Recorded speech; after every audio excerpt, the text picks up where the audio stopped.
Terima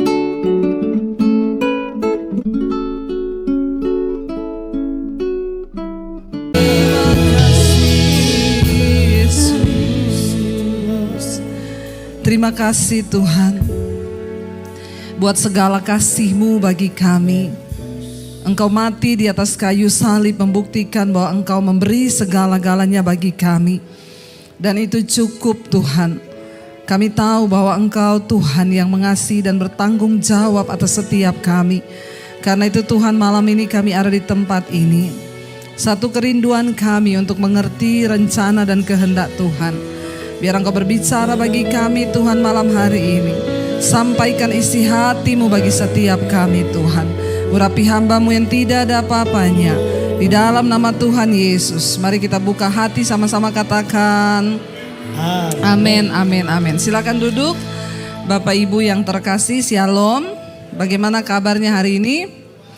Luar biasa karena kita punya Tuhan yang luar biasa. Iya Bapak Ibu, ya kita percaya bahwa selama kita ada di dunia ini memang kita semua harus berperang menghadapi pergumulan dan juga persoalan di dalam hidup. Namun kita percaya juga Dia Tuhan yang bertanggung jawab atas hidup kita. Mari kita langsung saja baca bersama Ulangan pasal 31. Ulangan pasal 31 mulai dari ayat yang pertama Saudara ya. Kita lihat di sana firman Tuhan Ulangan 31 dari ayat yang pertama mulai. Firman Tuhan berkata demikian, kita baca bersama. Kemudian pergilah Musa lalu mengatakan segala perkataan ini kepada seluruh orang Israel. 2. Berkatalah ia kepada mereka, aku sekarang berumur 120 tahun. Aku tidak dapat giat lagi dan kepadaku sungai Yordan ini tidak akan kau seberangi. Ayat 3. Tuhan Allahmu dialah yang akan menyeberang di depanmu. Dialah yang akan memunahkan bangsa-bangsa itu dari hadapanmu sehingga engkau dapat memiliki negeri mereka. Yosua dialah yang akan menyeberang di depanmu seperti yang difirmankan Tuhan. 4. Dan Tuhan akan menaklukkan terhadap mereka seperti yang dilakukannya terhadap Sihon dan Og, raja-raja orang Amori yang telah dipunahkannya itu, dan terhadap negeri mereka. Ayat 5. Tuhan akan menyerahkan mereka kepadamu dan haruslah kamu melakukan kepada mereka tepat seperti perintah yang kusampaikan kepadamu. 6. Kuatkan dan teguhkanlah hatimu. Janganlah takut dan janganlah gemetar karena mereka. Sebab Tuhan Allahmu dialah yang berjalan menyertai engkau. Ia tidak akan membiarkan engkau dan tidak akan meninggalkan engkau. 7. Lalu Musa memanggil Yosua dan berkata kepadanya di depan seluruh orang Israel, kuatkan dan teguhkanlah hatimu, sebab engkau akan masuk bersama-sama dengan bangsa ini ke negeri yang dijanjikan Tuhan dengan sumpah kepada nenek moyang mereka untuk memberikannya kepada mereka, dan engkau akan memimpin mereka sampai mereka memilikinya. 8. Sebab Tuhan, Dia sendiri akan berjalan di depanmu. Dia sendiri akan menyertai engkau. Dia tidak akan membiarkan engkau dan tidak akan meninggalkan engkau. Janganlah takut dan janganlah patah hati. Katakan bersama, amin. Saudara, ini adalah sebuah kisah ketika Musa mendekati ajal, ya. Dan Tuhan sudah berkata kepada Musa bahwa Dia tidak akan memasuki tanah perjanjian. Musa adalah seorang yang luar biasa, ya. Kita belajar dari Musa tentang arti kesetiaan. Kenapa Saudara? Musa sudah tahu dari awal dia tidak akan masuk ke tanah perjanjian. Tapi dia tetap menyelesaikan tugasnya sampai selesai. tinggal menyeberang sungai Yordan dan bangsa itu akan memasuki tanah Kanaan. Sampai di situ Musa dikatakan di sana dia berumur berapa? 120 tahun. Ya, kenapa Musa berhenti di situ? Bukan karena tua, bukan karena sudah tidak bisa apa-apa. Karena firman Tuhan berkata, sampai dia mati penglihatannya masih baik dan kekuatannya tidak menurun. Tapi Tuhan bilang sudah sampai di situ dia giatnya bekerja, karena Tuhan telah berfirman bahwa dia tidak akan memasuki tanah perjanjian. Coba kalau saya balik kepada kita semua malam ini, kalau kita tahu ya, kalau kita jadi Musa, Bapak Ibu, tanah perjanjian itu adalah tempat yang didamba-dambakan. Semua orang Israel, karena Tuhan berjanji itu negeri yang penuh dengan susu dan madu.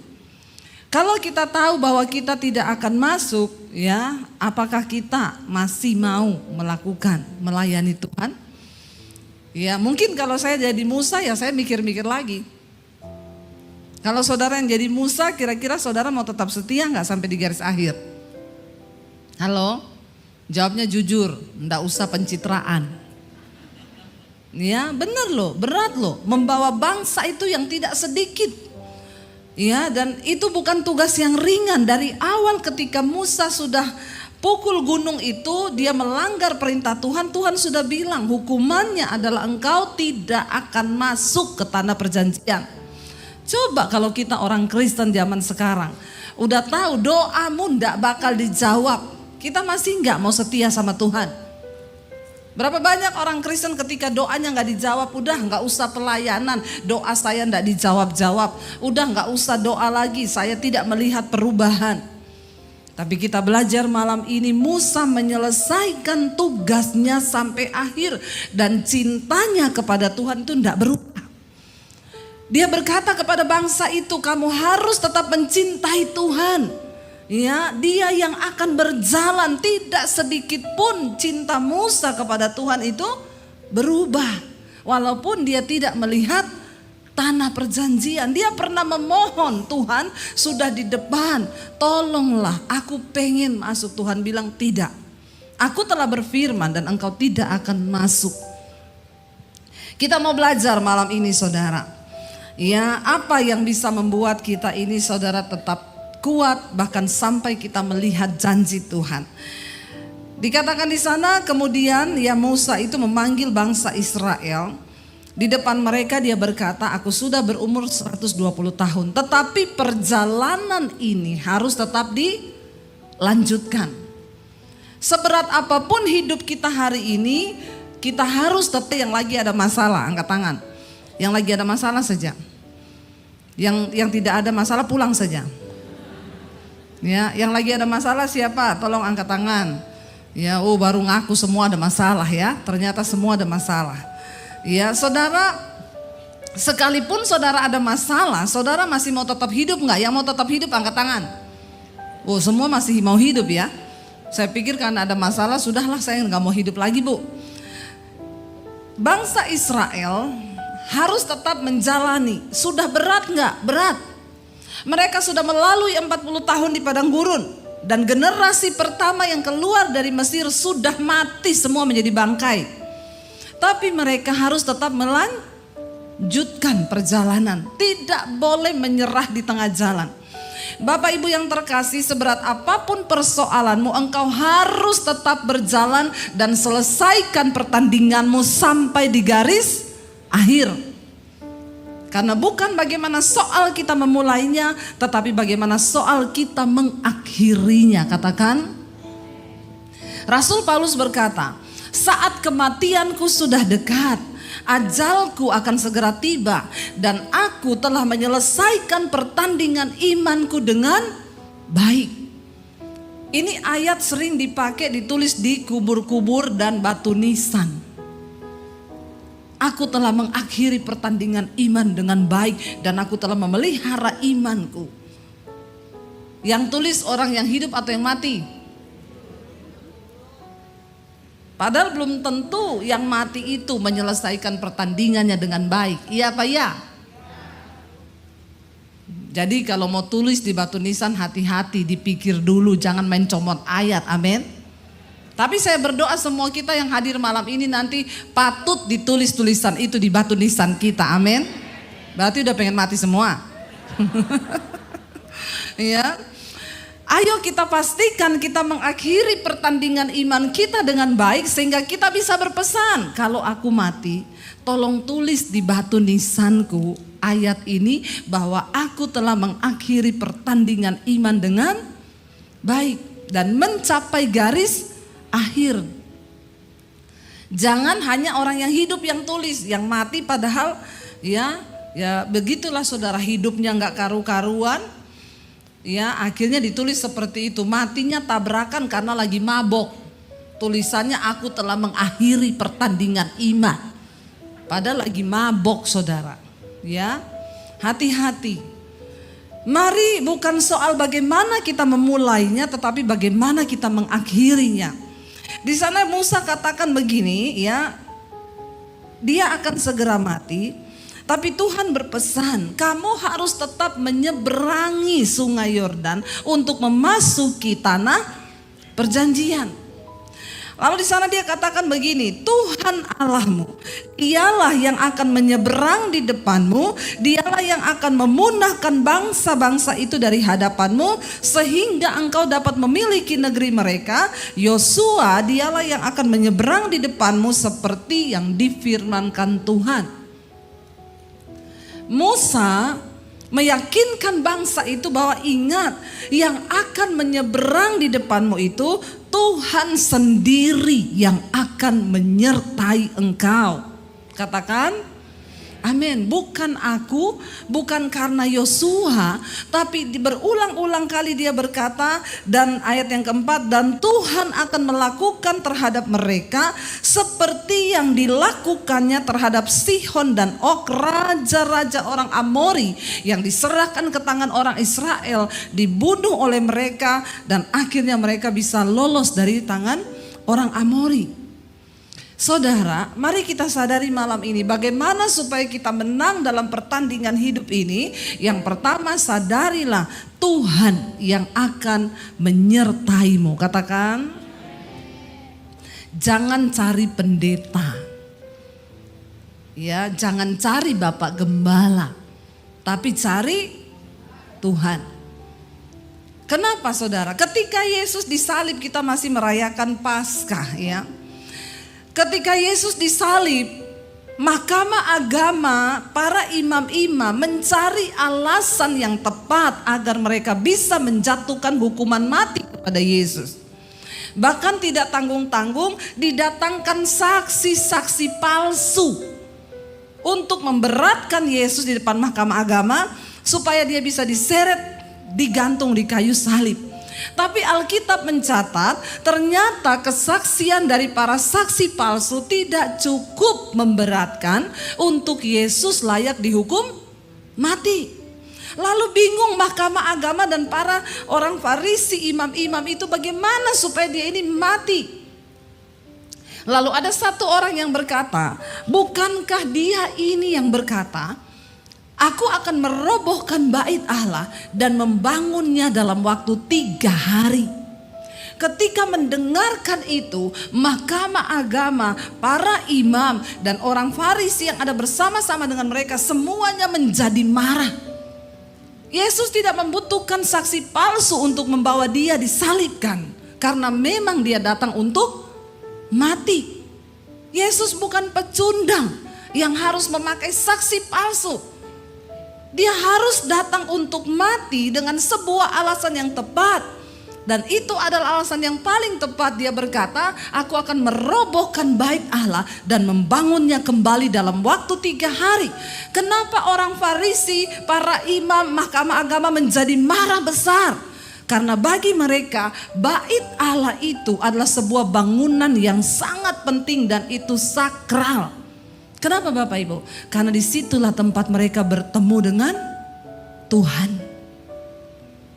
Para imam akan masuk ke ruang maha suci untuk mempersembahkan korban kepada Allah dan menerima korban penebus dan pengampunan dosa bagi umat. Tetapi zaman itu para imam yang akan masuk ke ruang Maha Kudus itu harus benar-benar kudus. Kalau tidak dia mati di dalam ruang Maha Kudus. Makanya dulu para imam kalau akan bertugas, saya baca di Alkitab mereka sampai takut tidur kalau malam. Kenapa Bapak Ibu? Karena kalau sampai dia mimpi basah, dia mati di dalam ruang Maha Kudus itu. Betapa kudusnya Tuhan. Ketika dia masuk di ruang Maha Kudus, dia harus diikat kakinya pakai lonceng yang menandakan bahwa dia masih hidup. Kalau lonceng itu masih bunyi berarti imam itu masih hidup.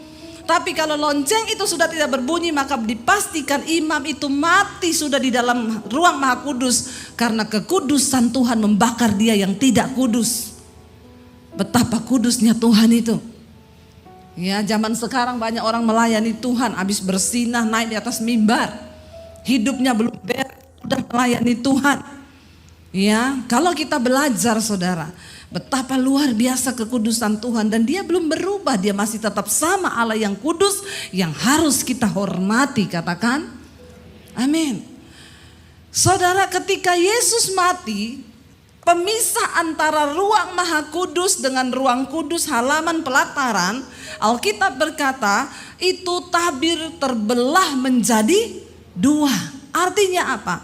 Tidak ada lagi pemisah antara umat itu dengan Bapa. Tidak perlu lagi imam masuk untuk mendamaikan dosa umat dan Allah. Semua kita mendapatkan hak istimewa untuk berjumpa dengan Tuhan secara pribadi. Tidak usah pakai perantara. Musa berkata bukan dia, bukan juga Yosua, tapi Tuhan sendiri yang akan membawa mereka masuk. Tuhan sendiri akan berperang melawan bangsa-bangsa itu. Mereka hanya tinggal berjalan saja. Apa yang bisa membuat kita menang menghadapi setiap pergumulan di hidup kita? Engkau harus taruh imanmu kepada Tuhan. Bukan kepada pendeta, tetapi hanya kepada Tuhan yang sanggup menolong hidup kita. Katakan amin Bapak Ibu. Jangan mengandalkan manusia, jangan mengandalkan pendeta, jangan andalkan saudaramu yang kaya. Jangan andalkan siapapun, tapi taruh harapanmu hanya kepada Tuhan. Bahkan jangan taruh harapanmu pada harta, karena itu semua bisa hilang. Tapi waktu kita taruh harapan kita kepada Tuhan, maka Dia sanggup melakukan sesuatu. Berharaplah hanya kepada Tuhan. Jangan kepada yang lain. Saudara, Musa berkata dia sendiri akan berjalan di depanmu. Ya, Tuhan akan menyerahkan mereka kepadamu dan haruslah kamu melakukan kepada mereka tepat perintah yang kusampaikan kepadamu. Kuatkan dan teguhkanlah hatimu. Tidak mudah saudara. Tapi setiap kita harus percaya. Yang kedua saudara, apa yang harus kita taruh di dalam hati kita, bahwa peperangan dalam hidup ini ya memang akan mungkin banyak masalah yang kita hadapi dalam hidup ini. Peperangan ya, kita akan menghadapi pertempuran iman. Tapi percayalah semua masalah itu pasti ada time limit, masa selesainya. Katakan amin. Enggak ada masalah satupun yang tidak ada masa selesainya. Semua ada masa selesainya. Tidak mungkin guru matematika berkata gini, anak-anak hari ini kita ujian matematikanya sampai kapan? Sampai selama-lamanya. Ada? Enggak. Semakin mudah soal, semakin cepat waktunya. Semakin sulit soal itu, semakin lama. Kita yang sekolah dulu tahu.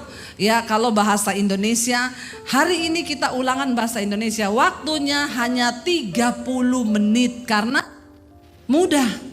Amin. Tapi begitu dibilang kita hari ini ulangan matematika. Biasanya matematika berapa jam? 2 jam biasanya, ya. Bahkan bisa ada perpanjangan waktu. Karena memang matematika itu sulit. Saudara, semakin cepat ya, semakin sulit persoalan kita, semakin besar kemuliaannya, maka ada batasan waktu. Tetapi jangan engkau berputus asa, dikatakan tadi jangan tawar hatimu, jangan patah hati. Tetaplah nantikan Tuhan. Saya tadi baca satu kesaksian orang masuk di WA saya, Bu. Saya mau bersaksi, saya dari Ambon. Saya ini suami yang saya ini selingkuh terus, ya kerjaannya saya selingkuh terus. Ya kenapa dia selingkuh? Karena istrinya buta. 4 tahun istrinya buta, sakit katarak, tidak punya uang untuk operasi.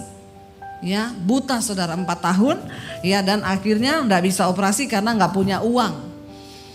Bayangkan ya, saya yakin tidak adalah bapak-bapak yang menderita seperti itu. Tapi walaupun istrinya buta, tidak boleh selingkuh bapak-bapak ya. Amin. Ya, istrinya buta 4 tahun, ya tidak bisa operasi karena tidak punya uang. Lalu akhirnya suaminya ini selingkuh sampai akhirnya satu kali dia bilang dia didatangi satu roh yang mau mencekik lehernya. Ketika dia rasa dia mau dicekik oleh iblis itu, dia berseru sama Tuhan, lalu Tuhan bilang mulai sekarang kamu bertobat, baca Alkitab. Lalu dia mulai baca Alkitab dan dia mulai lihat YouTube saudara. Lalu dia berkata, saya temukan channel Ibu Mesbah Doa. Lalu saya mulai mendengarkan khotbah-khotbah Ibu. Saya dituntun untuk bertobat. Semakin saya mencoba untuk bertobat, tantangannya itu semakin berat. Saya tergoda untuk selingkuh terus. Tapi saya harus melawan itu. Dia bergumul, dia dengerin khotbah-khotbah. Saudara, kalau engkau sedang bergumul dengan satu dosa, ya berjuanglah. Berjuang ya sampai engkau bisa merdeka, sebab Tuhan memiliki dan dia sanggup memberi kita kuasa untuk merdeka.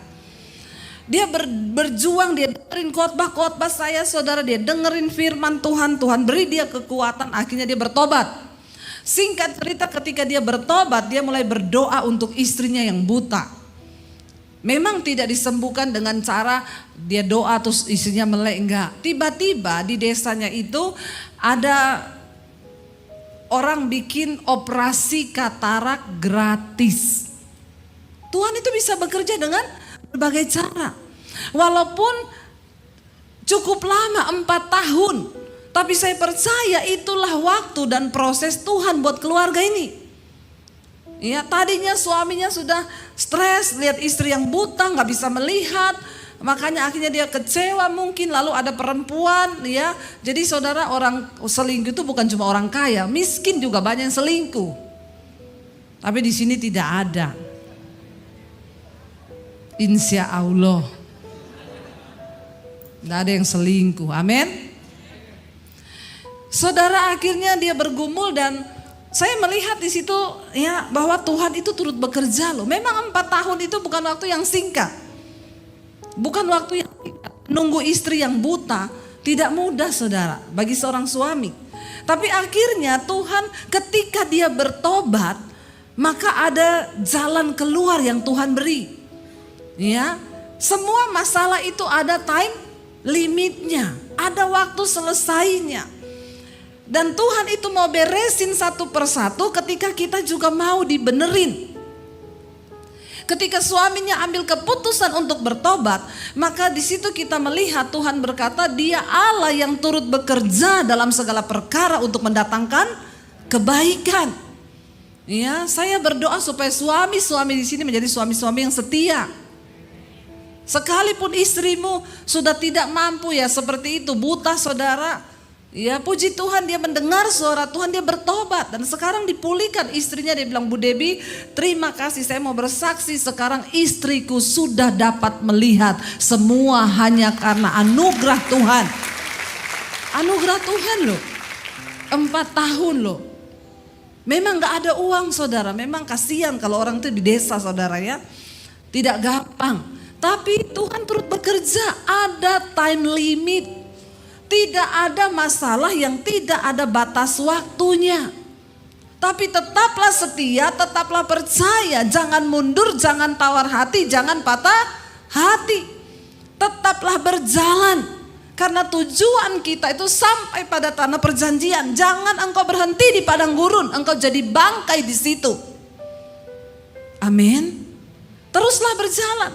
Mungkin engkau berkata, saya udah gak bisa berjalan, merangkak, merayap, asal engkau sampai pada tujuan ilahi. Jangan pernah menyerah Bapak Ibu. Ya, seringkali kalau masalah itu terasa semakin rumit, biasanya itu sudah semakin dekat jawabannya. Kan seperti orang mau bersalin. Rasul Paulus bilang, penderitaan yang engkau hadapi itu ya kami ini merasa seperti orang yang sakit melahirkan. Makin sakit berarti makin dekat waktu untuk menanti kelahiran itu tiba. Ayo tetap berjuang, jangan menyerah di tengah jalan. Mungkin sekarang tapi makin parah Bu, enggak apa-apa. Banyak orang yang datang, Bu suamiku itu loh, makin saya berdoa makin parah kelakuannya. Doa terus, jangan menyerah. Tapi saya sudah gak kuat, Bu. Kamu gak kuat ya sudah, masuk lagi tuh bayi. Bener gak? Ya. Saya ingat dulu saya mau melahirkan tanggal 24 Desember, ya saya sakit perut anak yang pertama. 25 saya masuk rumah sakit. Suami saya bilang, aku ada pelayanan Natal. Ini gimana? Aku tunggu kamu melahirkan atau aku pergi pelayanan? Saya bilang kamu pergi saja pelayanan. Lah nanti kalau dia lahir, dia enggak tanya, papi mana? Terus waktu kamu enggak ada dia masuk lagi gitu? Enggak, saya bilang. Kalau dia lahir kamu enggak ada pun tetap lahir dia. Amin. Enggak apa-apa, saya bilang pergi aja pelayanan. Ya saudara, jangan pernah menyerah. Semakin sakit, semakin dekat waktunya. Tunggu dan bersukacitalah. Kenapa? Responmu itu menentukan cepat atau lambat masalah itu dijawab. Kalau engkau berespon dengan benar, ya maka masalah itu akan segera Tuhan jawab. Tapi kalau engkau berespon tidak benar, jalanmu akan terputar lebih lama lagi di padang gurun. Karena itu percayalah bahwa setiap masalah itu ada time limitnya. Bilang kanan kirimu, masalahmu ada time limitnya. Ya, ada time limitnya. Ya, tidak selamanya. Tetaplah percaya, jangan menyerah bahwa Tuhan itu sanggup. Kuatkan hatimu dikatakan. Yang ketiga saudara, ya percaya bahwa semua itu tergantung kepada iman. Imanmu itu sampai di mana? Ketika Musa membawa bangsa Israel keluar dari Mesir, yang ada di depan mereka itu adalah laut. Ya, lalu Musa bertanya, Tuhan di depan laut, di belakang itu tentara Firaun. Apa yang harus dilakukan? Tuhan berkata, arahkan tongkatmu ke laut. Dan laut itu tiba-tiba terbelah dua menjadi jalan. Ketika mereka keluar dari Mesir, mereka belum cukup iman. Jadi Tuhan harus membelah laut menjadi jalan. Tapi ketika mereka sudah sampai di perbatasan sungai Yordan, sudah melewati 40 tahun di padang gurun, mereka sudah mengalami banyak mujizat, melihat pertolongan Tuhan, iman mereka sudah mulai bertumbuh. Sekarang mereka harus menyeberangi sungai Yordan. Tuhan memberi metode yang berbeda. Tuhan gak ngomong gini, Yosua kamu arahkan tongkat atau kamu katakan kepada sungai Yordan terbelah. No. Ketika arus sungai Yordan itu sedang mengalir dengan deras, Tuhan bilang apa? Turun ke sungai itu. Mereka gak protes, loh Tuhan airnya gak terbelah loh. Dulu kan Musa terbelah. Air sungai Yordan mengalir dengan deras. Tuhan bilang, para imam yang mengangkat tabut Allah, engkau turun duluan ke sungai Yordan itu. Mereka tidak membantah, itu arusnya deras.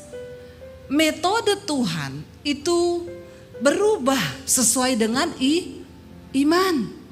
Seringkali Tuhan gak bikin mujizat di depan. Seringkali ada sesuatu yang sulit di depan dan dia suruh terus engkau berjalan. Kenapa saudara? Ketika engkau melangkah dengan iman, baru mujizat itu terjadi. Mereka gak protes, Tuhan dulu Musa dibelah loh, sekarang airnya deras kita suruh turun. Akhirnya para imam pemegang tabut itu turun satu-satu. Waktu mereka turun, kaki mereka masuk ke dalam air.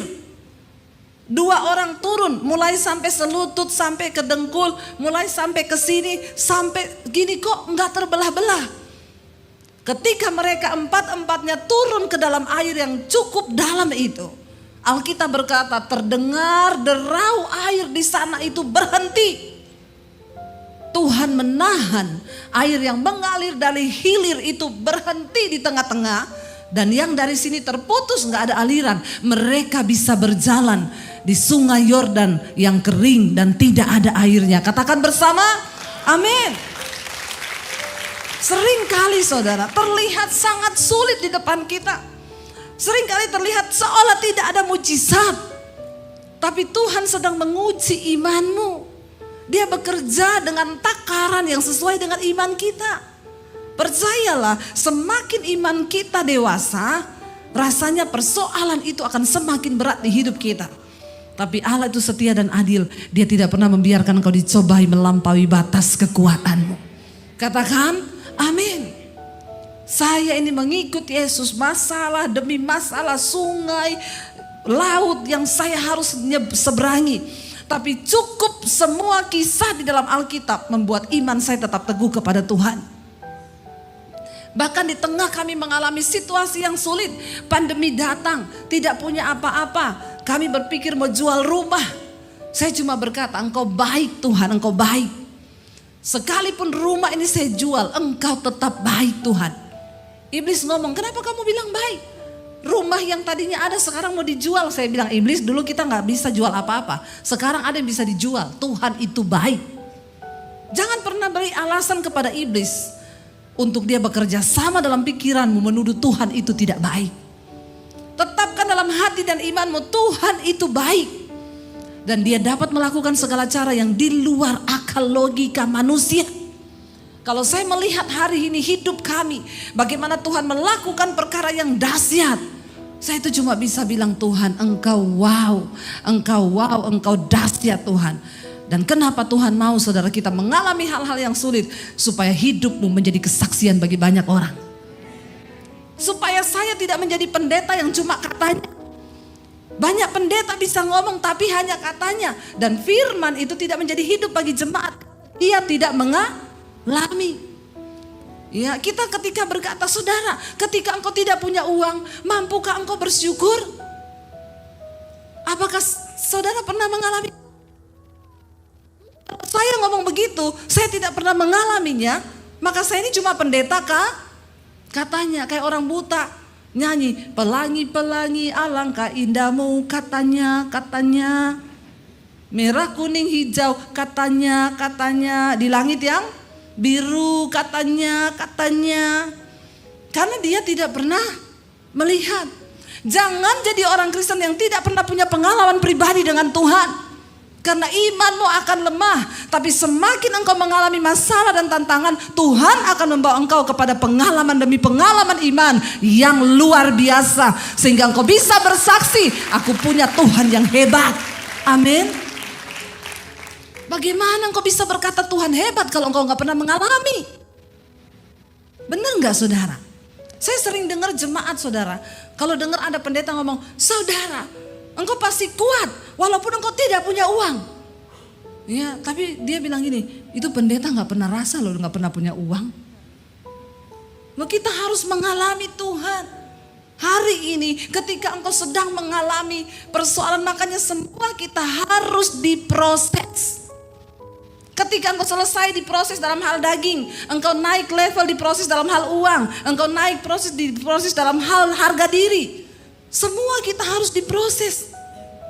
Kalau kita bisa melewati satu demi satu, kita bisa melewati sungai, kita bisa melewati laut, kita bisa melewati dan kita melihat mujizat Tuhan.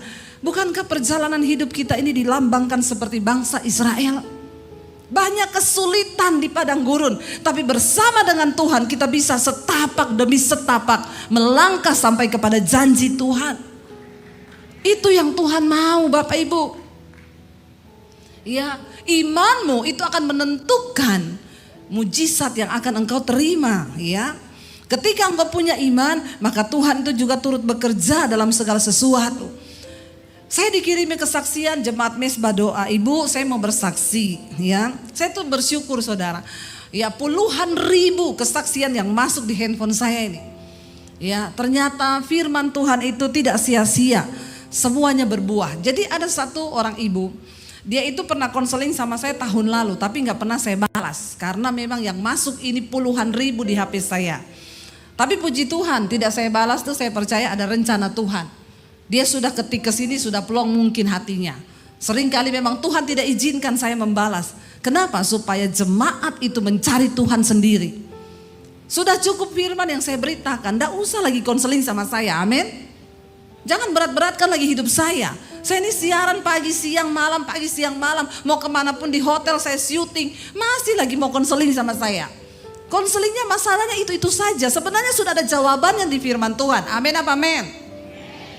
Tapi jemaat itu alay lebay. Ya sukanya konseling. Ya baca aja itu firman. Ya apalagi marah. Ibu ndak balas-balas WA saya, pendeta macam apa? Pret. Ya makanya saya tidak cocok jadi gembala, saudara. Ya menghadapi ini jemaat umat Tuhan yang manjanya setengah mati, maunya dirawat, maunya digini. Kenapa enggak dibalas? Kenapa enggak diangkat teleponnya? Ya ada lagi, ibu tolong dijelaskan. Kita ini enggak boleh begini, ayatnya di mana? Saya dalam hati saya ini jemaat ya minta ampun ya kalau ditanggapi satu-satu, sudah kita enggak jadi pelayanan. Nanggapi jemaat tiap hari. Saya selalu bilang, dengerin khotbah-khotbah saya. Lalu ibu itu, dia WA saya itu sudah dari tahun lalu. Dia bilang gini, ibu saya itu dengan suami kami bersyukur kami mengalami pertobatan. Sejak kami mendengarkan khotbah-khotbah ibu, ya kami di jamaat Tuhan hidup kami berubah dan kami mengalami Tuhan secara pribadi, dia bilang. Jadi suami saya ini begini bu, dulu dia itu bekerja sebagai pimpro. Ya pimpinan proyek di perusahaan. Setiap kali ada proyek suami saya diangkat sebagai pimpro. Dan jujur bu, menjadi pimpro itu yang dituntut adalah ketidakjujuran. Kita mau jujur enggak boleh sama bos. Kamu harus bikin laporan palsu, bikin pengeluaran palsu, bikin ini palsu. Dan selama ini suamiku menikmati karena dia dapat bayaran besar. Tapi ketika kami bertumbuh mendengarkan khotbah-khotbah yang ibu sampaikan, kami tahu yang Tuhan tuntut dari hidup kami adalah kekudusan dan kebenaran. Lalu akhirnya suami saya hatinya mulai berubah. Dia bilang kepada istrinya, aduh kita ini melakukan tidak benar loh. Jadi bagaimana ini? Sebentar lagi ini ada proyek. Dan saya pasti ditunjuk lagi sebagai pimpro. Lalu ketika dia dipanggil sama bosnya, benar dia ditunjuk sebagai pimpro. Dia bilang, bos saya minta maaf. Kenapa? Saya tidak mau jadi pimpro lagi. Loh kenapa? Kamu tuh bodoh ya. Semua orang tuh pengen loh jadi pimpro. Tapi saya enggak pengen bos. Kenapa? Aku enggak mau berdosa. Bosnya tertawa. Kamu itu masih hidup di dunia. Hidup di dunia enggak mau berdosa. Tapi saya sudah mengenal kebenaran. Tapi enggak apa-apa. Karena Alkitab juga berkata anak buah harus tunduk kepada atasan. Oh pakai firman loh. Ya kamu juga kan tahu firman. Alkitab bilang kan ya karyawan itu tunduk kepada bos. Dia bilang tapi saya enggak bisa membohongi hati nurani saya. Loh kamu dapat bayaran loh. Dan ternyata tahun lalu itu istrinya itu ada WA saya, Bu Debi apa yang harus kami lakukan. Karena di satu sisi bu, kami kehilangan uang. Anak-anak kami harus sekolah. Tapi di sisi lain, hati nurani kami itu sudah tidak bisa lagi melakukan dosa. Bapak Ibu, ketika engkau bertumbuh, rohanimu itu hidup. Dan ketika rohmu hidup, Tuhan berbicara lewat rohmu. Firman berbicara dalam rohmu. Tidak perlu pendeta harus ngomong. Tapi Tuhan yang akan menuntun. Lalu mereka berdua bersepakat. Tidak. Kita harus bersikap, ambil sikap untuk tetap hidup dalam kebenaran. Kita sama-sama berdoa. Dan akhirnya mereka tetap menolak. Dipaksa sama bosnya. Dia tidak mau. Dan dia siap untuk kehilangan pekerjaan. Saudara, udah 1 tahun kemudian baru saya baca tadi. Dia bilang, saya bersyukur ibu tidak jawab WA saya. Sekarang saya cuma mau kesaksian Ibu Debbie. Ya, masih ada chattingannya tahun lalu itu belum kehapus. Saya baca. Kami mau kesaksian, puji Tuhan Bu. Tuhan itu ada dan dia hidup dan dia tidak pernah meninggalkan orang-orang yang mau hidup benar. Puji Tuhan akhirnya suami saya berhasil menolak sebagai pimpro karena dia tidak mau berdosa. Dan hatinya damai sejahtera Bu. Tapi puji Tuhannya lagi Bu, sekarang suami saya malah jadi staf. Dan dia bisa terbebas dari dosa itu. Dia tidak disuruh bikin mar'ap palsu, laporan palsu. Dan kami hidup memang tidak dapat tunjangan dari pimpro yang lebih besar dulu. Tapi damai sejahtera kami tidak dapat dibeli dengan uang. Dan Tuhan ajaib, dia mencukupi segala kebutuhan kami. Dan kami hidup dalam damai sejahtera. Bapak Ibu ya, kita lihat di sini bahwa ya, lakukan sesuatu ketika engkau sedang ada dalam tantangan. Seringkali tantangan yang terjadi itu Tuhan izinkan untuk melihat sikap hati kita. Apakah kita mau sungguh-sungguh tetap dalam kebenaran atau kita tergiur dengan hal-hal yang berbau dosa?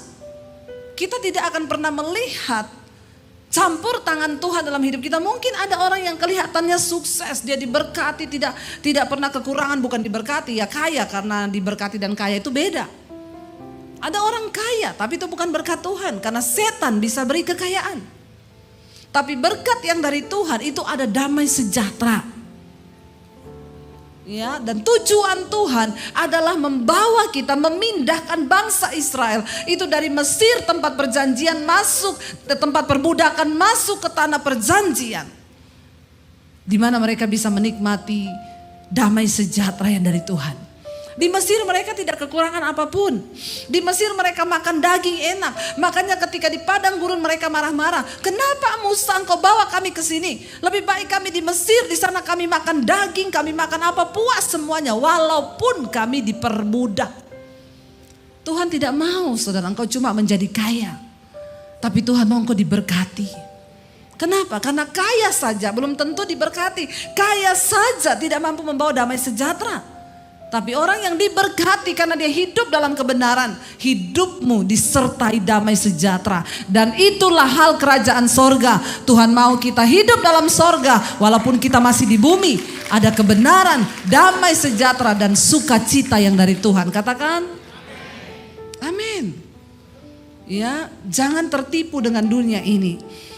Ya, mari kita sama-sama mau berubah, tanya pada Tuhan apa yang Tuhan mau bentuk, apa yang Tuhan mau rubah dari hidup kami.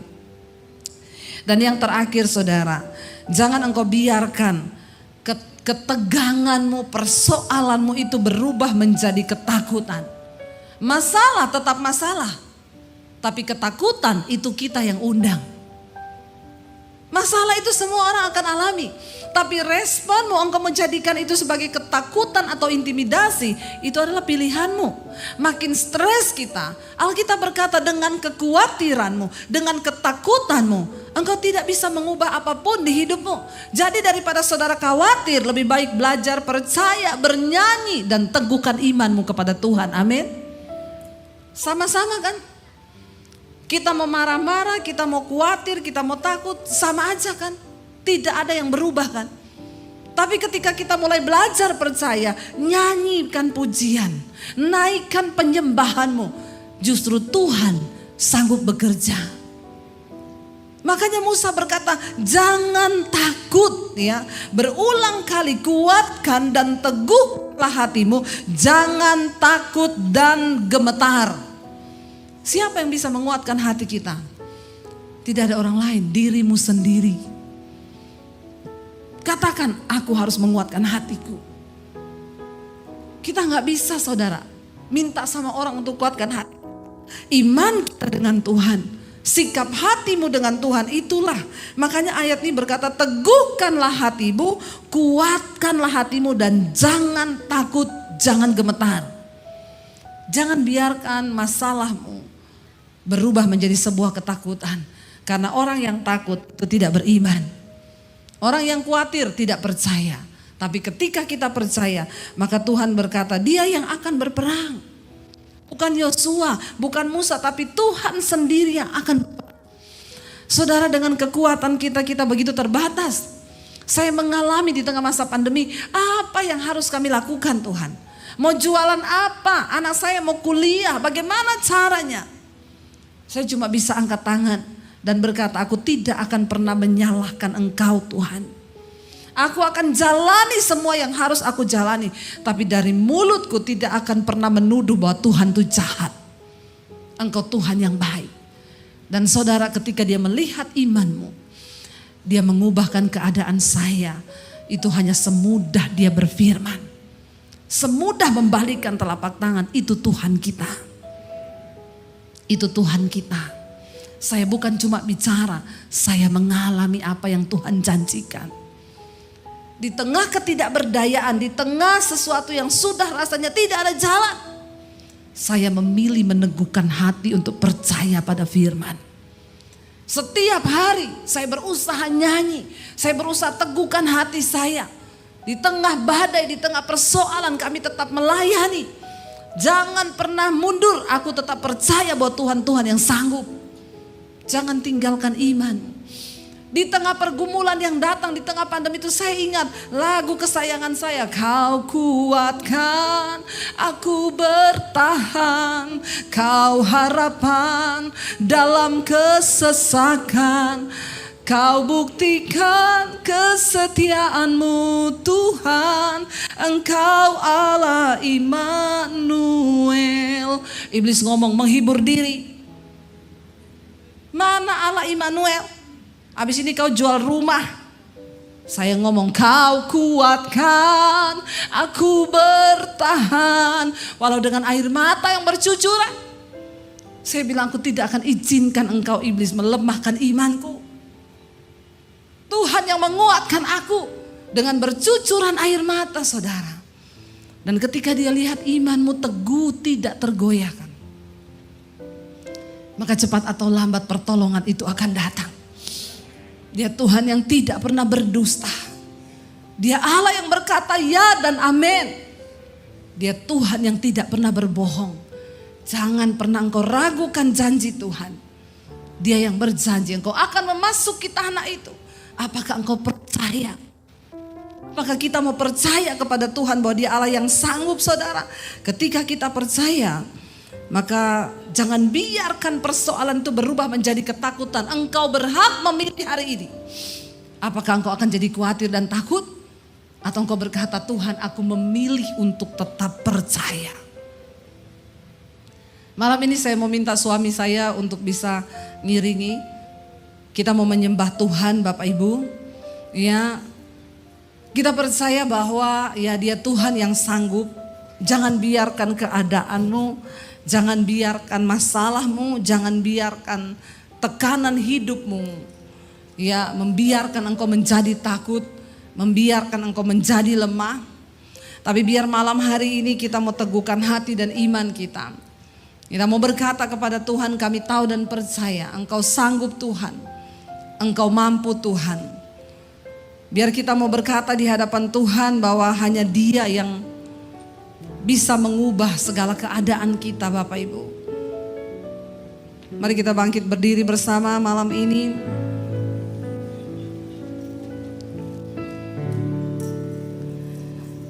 Terima kasih Tuhan.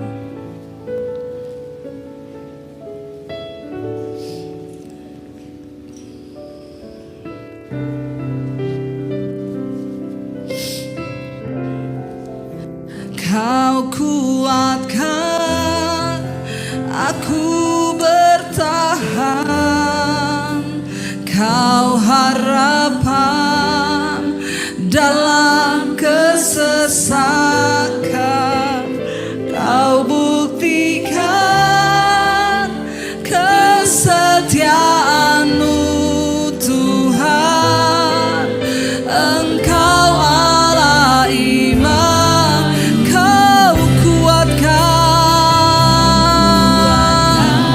Kuatkan kami bertahan Tuhan. Yes Lord. Kau harapan dalam kesesakan.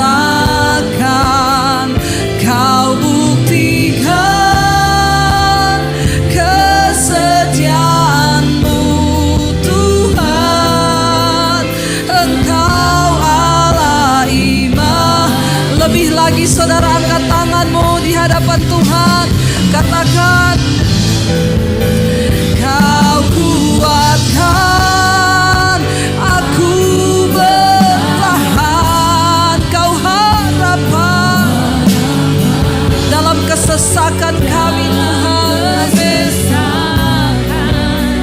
Kau buktikan kesetiaan-Mu Tuhan. Engkau Allah Immanuel. Angkat tanganmu, katakan Immanuel. Immanuel, Immanuel, Engkau besertaku. Seru kepadanya, Immanuel. Immanuel, Engkau Allah beserta. Biar jemaat saja katakan, panggil namanya Immanuel. Amin. Tuhan, Engkau Allah Immanuel. Engkau Allah yang beserta dengan kami. Amin. Berseru, katakan Immanuel, Immanuel. Yes Lord.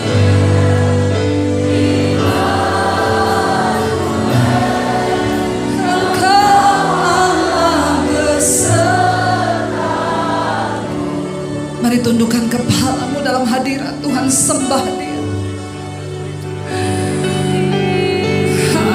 Haleluya Tuhan, Kau Allah Immanuel. Tak pernah Kau tinggalkan kami Tuhan. Selalu Kau sertai kami Bapa. Kau Allah Immanuel.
berkat dari Allah Bapa, cinta kasih dari Tuhan Yesus Kristus, penyertaan Allah Roh Kudus yang akan memenuhi hati dan hidupmu mulai hari ini, bahkan sampai kali yang kedua Tuhan Yesus datang menjemput kita, namamu tercatat di dalam kitab kehidupan.